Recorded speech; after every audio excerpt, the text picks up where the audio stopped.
Now, there's your minor pentatonic. That word pentatonic is something that guitarists know pretty much from day one. The pattern is what you need to remember. Don't worry too much about the notes, but the pattern then gives rise to something that's a little bit more exploratory. So we've got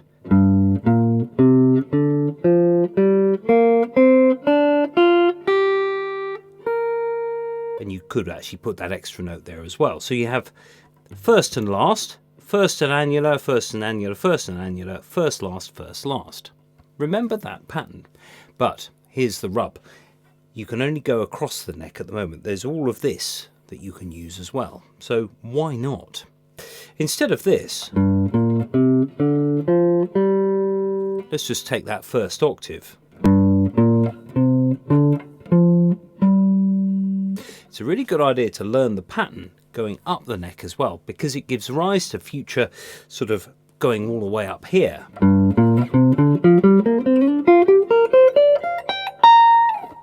So you can then expand the possibilities with your soloing.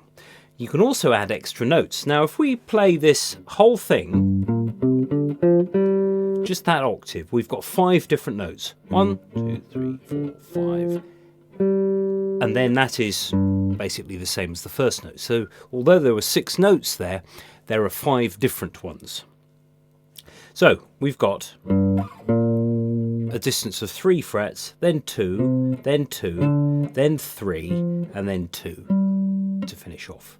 So we've got 3, 2, 2, 3, 2 with respect to that first note. Now, this does imply that there are going to be notes where there is a gap of 3 frets. There is going to be another note in there somewhere that you could use. So we end up with this. So we've got another note there, and then another note at 12th fret there. That gives us our complete scale. That's actually called a Dorian mode now. So those 2 extra notes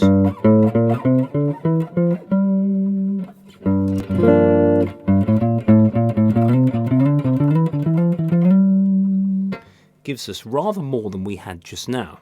Now, we can also, when we're going up and down the neck here, we can use slides. And because you know where all the notes are in this scale, you can slide between any 2 of them. Just going up and down a scale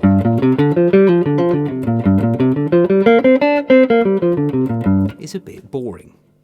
But what about if we did this? We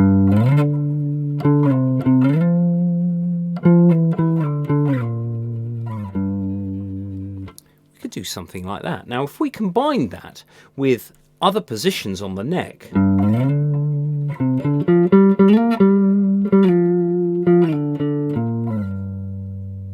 we've got all those slides and hammer-ons and pulls and all of that stuff, and it makes it a bit more exploratory. Now, I haven't even gone into bends or vibrato yet, so this is the sort of thing you could do on an acoustic guitar where it's difficult to bend the wound strings.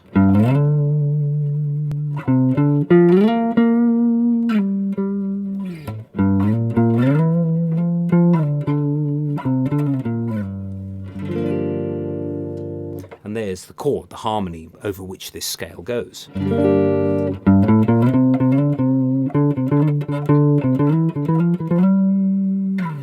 You can start adding extra notes as you see fit, but making sure that those notes of that scale are always used. They're always like a home position.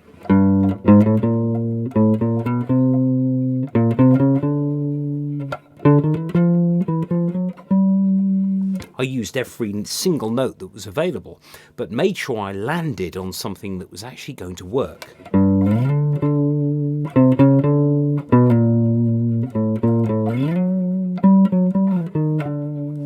Using my pentatonic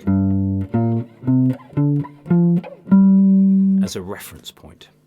Now, you can also do different things with this pentatonic. If you've got this,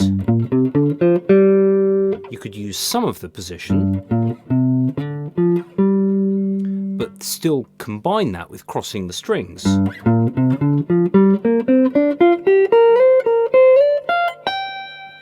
Which enables you to get 3 octaves. There's your first octave. second octave and your third octave.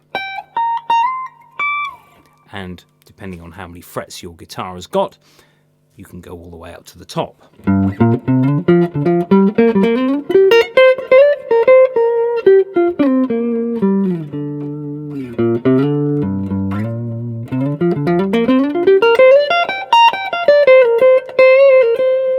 I mean, that's the first bent note that I've played here.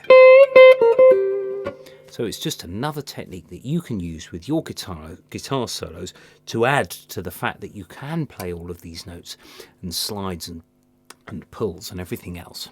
So there you go.